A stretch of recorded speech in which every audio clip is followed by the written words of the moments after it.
आपने अक्सर नोट किया होगा कि आप अगर किसी के घर जाएं तो एक अनोइंग सी स्मेल आपको आती है। जैसे ही एंटर हो या किचन में या घर में, तो एक अजीब सी स्मेल स्पेसिफिक सी होती है जो उस घर से हमेशा आती रहती है। इसके अलावा हर घर की डिफरेंट स्मेल होती है या सेम भी हो सकती है, लेकिन अक्सर आपको फील होती है घर के अंदर एंटर होते ही।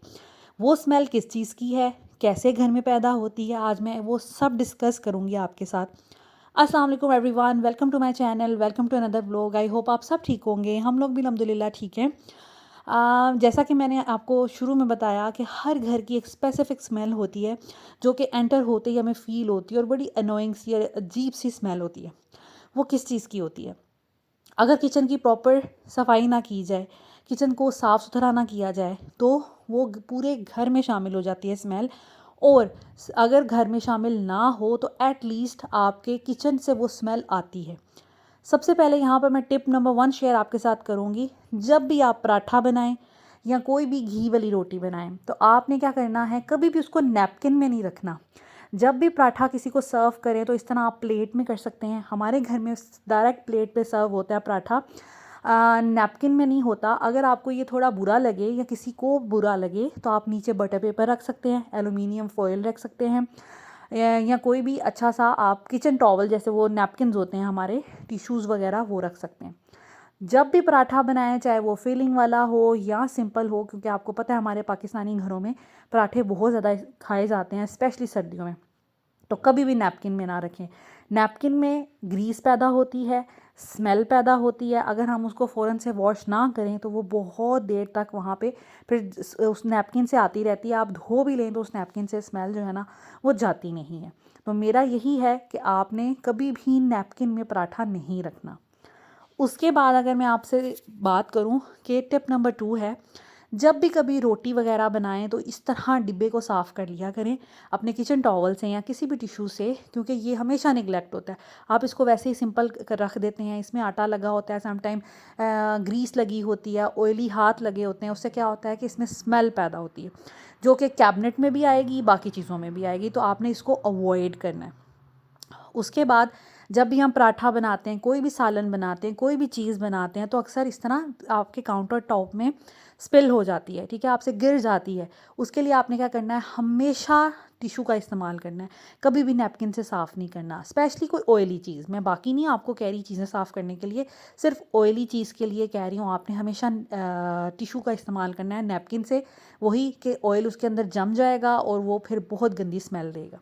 उसके बाद आपका जो रोलिंग आपका पिन है और ये बोर्ड है, इसको आपने हमेशा जब भी फिलिंग वाले पराठे बनाएं इसको वॉश करें।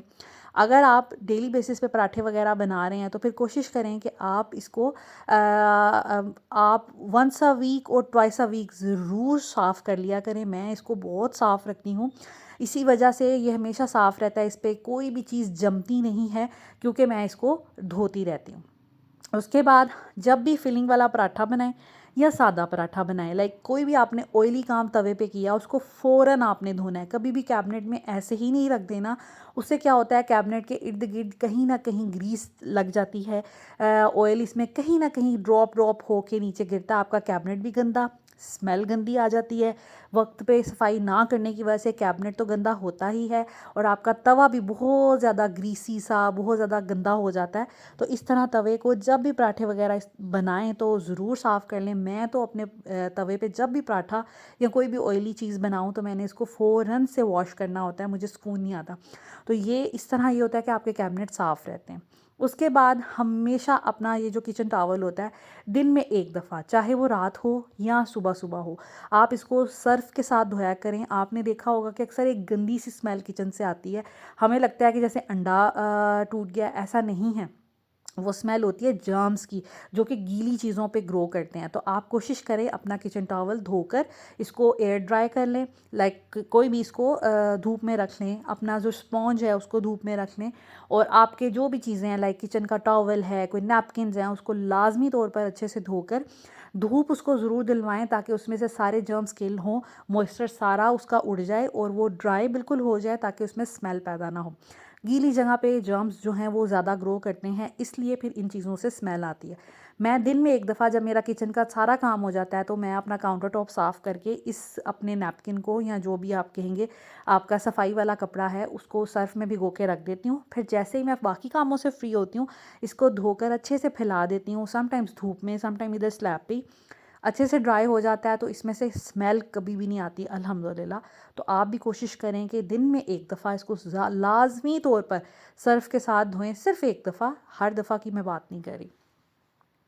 उसके बाद हमारे घर में देसी घी की चोपड़ी हुई रोटी तो बहुत ज़्यादा बनती है। अगर तो आप सादी रोटी बना रहे हैं तो नैपकिन में इस तरह हॉट पॉट में रख सकते हैं या किसी को नैपकिन में सर्व कर सकते हैं। लेकिन जब भी चोपड़ी हुई रोटी बनाएं, घी वाली रोटी बनाएं तो हमेशा उसको डायरेक्ट प्लेट पे रखें और उसको घी लगाकर आप सर्व कर दें। इससे क्या होता है कि घी कभी कभी खाने में कहीं ना कहीं गिर ही जाता है नैपकिन के ऊपर, जो कि फिर हम अगर फ़ौरन वॉश ना करें तो वो अजीब सी स्मेल क्रिएट करता है। आपने कभी भी इसको अगर हॉट पॉट में भी रखना है, नैपकिन के ऊपर कभी भी नहीं रखना। ये देखिए मैंने आप बाकी रोटियों पे घी नहीं लगाया क्योंकि हमारे घर में हर कोई घी वाली रोटी नहीं खाता। तो मैं क्या करती हूँ, हॉट पॉट में हम इस तरह करके घी वाली रोटी रख लेंगे ताकि बाकी नैपकिन भी गंदा ना और बाकी रोटियों पे लगे भी नहीं। और अगर आपने पराठा भी बना के हॉट पॉट में किसी के लिए रखना है तो हमेशा प्लेट रख कर तो उसके ऊपर आप पराठा रख के हॉट पॉट को बंद कर दें तो आपका पराठा गर्म भी रहेगा और ये कि बाकी सूखी रोटियों के साथ मिक्स भी नहीं होगा और नैपकिन भी आपका ग्रीसी और गंदा नहीं होगा। उसके बाद टिप मेरी एक ये है कि जब भी कभी आप किचन में काम कर रहे हैं, रोटियां बना रहे हैं तो ये आटा शाटा हमेशा फैलता है। इसके लिए कोशिश करें कि आप एक नैपकिन रखें जो कि सिर्फ रोटियों के लिए हो।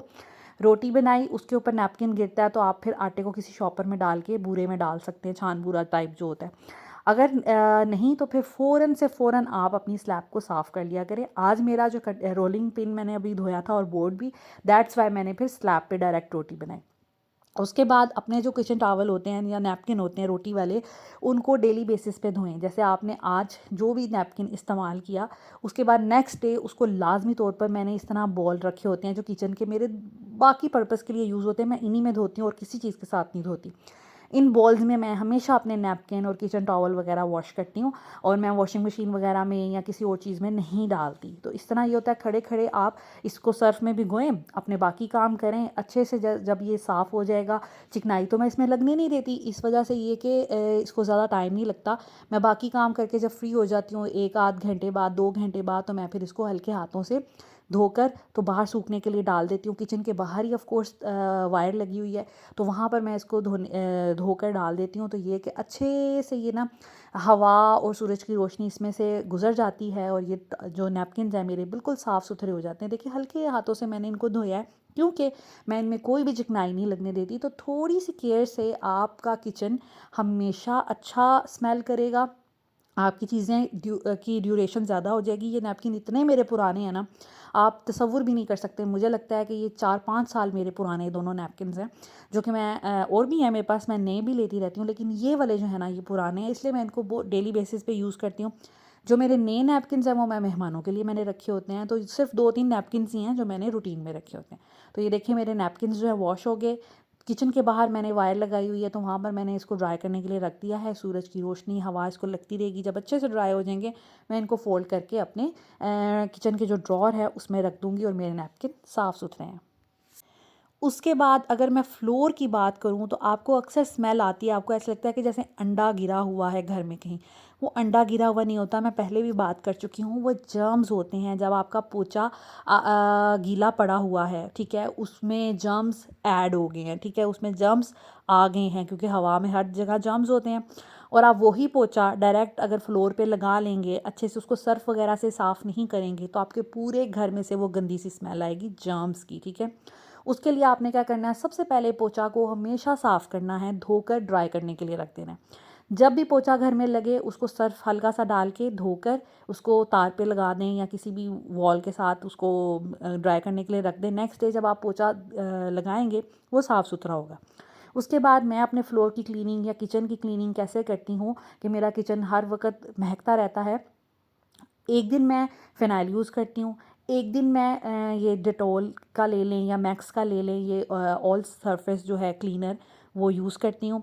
एक दिन मैं क्या करती हूँ कि बाल्टी में हल्का सा सर्फ़ डाल के उसका पोंछा लगा लिया, तो मेरा किचन जो है वो साफ़ सुथरा और ग्रीस नहीं है, गंदा नहीं है, टाइल्स भी साफ़ सुथरी रहती हैं और घर चमकता रहता है। तो इस तरह मैंने अल्टरनेटिव डेज़ में डिफ़रेंट डिफ़रेंट चीज़ें यूज़ करती हूँ। और कभी वीक में 2-3 दफ़ा मैं सादा पोंछा भी लगवाती हूँ। लाइक एक दिन सादा पोंछा, एक दिन फिर फ़िनाइल वाला, फिर एक दिन सादा पोंछा और एक दिन फिर इस तरह सर्फ़ वग़ैरह वाला। उसके बाद ये स्पॉन्ज, ये हम हमेशा नेग्लेक्ट कर देते हैं और ये काफ़ी देर चलता रहता है और हम जल्दी चेंज नहीं करते। तो कोशिश आपने करनी है कि इसको मंथ में एक दफ़ा ज़रूर चेंज कर लें और नया लगा लें। अक्सर लोग कपड़े से भी साफ़ करते हैं, जाली से भी कपड़े बहुत अच्छे साफ़ होते हैं, जाली नेट का जो कपड़ा होता है उससे, या फिर रेशमी कपड़े से बहुत अच्छे कपड़े बर्तन साफ़ होते हैं, तो वो भी यूज़ कर सकते हैं। पैसे बचाएं, ये स्पॉन्ज ना ख़रीदें, लेकिन उस कपड़े को भी थोड़ी टाइम के बाद आप चेंज कर लें। तो मैं ये स्पॉन्ज जो है महीने में एक दफ़ा, जब मैंने पूरे किचन की डीप क्लीनिंग करनी होती है, तो मैं ग्रीसी जो मेरा स्पेशली किचन होब वगैरह होता है उसको मैं इस गंदे वाले स्पॉन्ज के साथ साफ़ कर लेती हूँ और फिर उसको फेंक देती हूँ। उसके बाद आपके किचन में से स्मेल तभी जाएगी जब आप अपने बर्तन जो है ज़्यादा देर के लिए धोने के लिए नहीं रखेंगे। सिंक में बर्तन जमा होते जा रहे हैं, आप धो नहीं रहे, जर्म्स पैदा हो रहे हैं, स्मेल पैदा हो रही है, और ये देखा जाए तो वैसे भी अच्छा नहीं समझा जाता। दिखने में भी बुरा लगता है, और इस्लामिक तौर पे भी अगर हम देखें तो फिर रात को स्पेशली अपना किचन नीट एंड क्लीन करके सोना चाहिए। तो इस वजह से बर्तन जो हैं हाथ के हाथ धोएं, आपके लिए आसानी हो जाएगी। उसके बाद ये जो सिंक है इसमें चीज़ें फंसी रहती हैं। पहले तो कोशिश करें कि मैं क्या करती हूँ, एक अलग प्लेट रख लेती हूँ, उसमें साइड पे सारी चीज़ें निकालती रहती हूँ, ठीक है। और सारे बर्तन साफ़ सुथरे सिंक में जाते हैं, मतलब उसमें चिकनाई लगी रह जाती है, लेकिन चीज़ें जो हैं वो अलग प्लेट में डालती रहती हूँ, और फिर उसको डायरेक्ट जो है वो मैं बास्केट में डाल देती हूँ। लेकिन सम टाइम मेड्स जो हैं वो निगलेक्ट ये चीज़ कर जाते हैं। अपने इस जो होल है, ड्रेन है, इसको साफ़ सुथरा रखें, नीट एंड क्लीन रखें, तो आपके घर में से स्मेल नहीं आएगी और किचन भी नीट एंड क्लीन रहेगा। इसके अलावा ये कि ड्रेन वगैरह भी आपका ब्लॉक नहीं होगा। तो इस चीज़ को ज़रूर आप इसका ध्यान रखें, ताकि आपका किचन जो है वो नीट एंड क्लीन लगे, और कोई आता भी है तो उसको भी दिखने में बहुत बुरा लगता है। तो इस चीज़ को अवॉइड करें। ये आपका जो होल है ना, ये ड्रेन, ये साफ़ सुथरा रहना चाहिए। उसके बाद जी, अपना किचन जो काउंटर टॉप है या अपना चूल्हा है, उसको आप दिन में एक दफ़ा लाजमी तौर पर साफ़ करें, चाहे रात में करके सोएं या सुबह में। मैं ज़्यादातर मेजर काम अपना मॉर्निंग में करती हूँ, क्योंकि मैं एक मॉर्निंग पर्सन हूँ। रात में मैं थोड़ी लेज़ी हो जाती हूँ, लेकिन सुबह मैंने अपना जब नाश्ता वगैरह बनाना है, उसके बाद मैंने अपना किचन और ये जो स्टोव है अपना साफ़ कर लेना है। जब भी कभी कोई ऐसी कुकिंग करें, आज कोई हलवे पके हैं, कोई बहुत ज़्यादा दावतें हुई हैं, या फिर पराठे शराठे बने हैं, तो स्पेशल कोई चीज़ अगर किचन में बनी है, तो अपनी जो बैक वॉल होती है चूल्हे की, उसको भी साफ़ करें। मंथ में एक दफ़ा लाजमी तौर पर अपने ये जो आपका हुड है, इसको लाजमी तौर पर साफ़ करें। और अगर आपने कोई ऐसी कुकिंग की है कि आपको लग रहा है कि चिकनाई वगैरह बहुत ज़्यादा किचन में हुई है, तो उसको लाजमी तौर पर हल्का सा स्पॉन्ज के साथ अपना डिटर्जेंट या कोई भी अपना डिश वॉशर लगाकर कपड़े से साफ़ कर लें, और डीप क्लीनिंग उसकी मंथ के बाद ही करें, जो आप अच्छे वाली करते हैं तो उसको मंथ के बाद करें। जैसे आज मैंने पराठे बनाए थे आलू के, तो मैंने फिर अपना पीछे से वॉल भी साफ़ की, अपना हुड भी साफ़ की, और अपना स्टोव तो साफ़ करना ही करना था। तो इनको अगर आप वक्त के साथ साथ साफ़ कर लेते हैं, तो आपके किचन से गंदी स्मेल नहीं आती, किचन नीट एंड क्लीन रहता है। और वो एरिया जो निगलेक्ट होते हैं डेली बेसिस पे, वीक में एक दफ़ा तो लाजमी तौर पर उन एरियाज़ को आपको देखना चाहिए। लाइक किचन के पीछे जो थोड़ी सी जगह होती है चूल्हे के पीछे, या ऊपर आपकी हुड होती है, या आपकी कोई वॉल अगर गंदी है, स्पेशली चूल्हे के पीछे वाली वॉल ही गंदी होती है, तो बस उसको ही साफ़ करना होता है। बाकी आप मंथ में एक दफ़ा बाकी वॉल्स को साफ़ कर सकते हैं, लेकिन चूल्हे की वॉल को आप हफ्ते में एक दफ़ा लाजमी तौर पर साफ़ किया करें, ताकि आपके किचन से गंदी सी स्मेल ना आए और किचन साफ़ सुथरा रहे, और कोई बाहर से भी अगर आए तो वो उसको भी अच्छा लगे। So this is it. I hope आज की वीडियो भी आपके लिए इन्फॉर्मेटिव रही होगी, थोड़ी सी मोटिवेशन भी मिली होगी, और जिन एरियाज़ को आप समझते हैं कि आपने निगलेक्ट किया हुआ है, उस पर नज़र नहीं पड़ती, तो शायद मेरी इस वीडियो से आपकी नज़र उस पर पड़ जाए, तो आप उसको क्लीन कर दें। Thank you so much for watching this video अच्छी लगी हो तो प्लीज़ लाइक एंड शेयर कर लीजिएगा, और बेल आइकन को प्रेस कर लीजिएगा, चैनल को सब्सक्राइब कर लीजिएगा, ताकि आपको मेरी हर आने वाली नेक्स्ट अच्छी अच्छी वीडियोस की नोटिफिकेशन मिल जाए और आप उससे फ़ायदा उठा सकें। Thank you so much for watching. Take care. अल्लाह हाफिज़।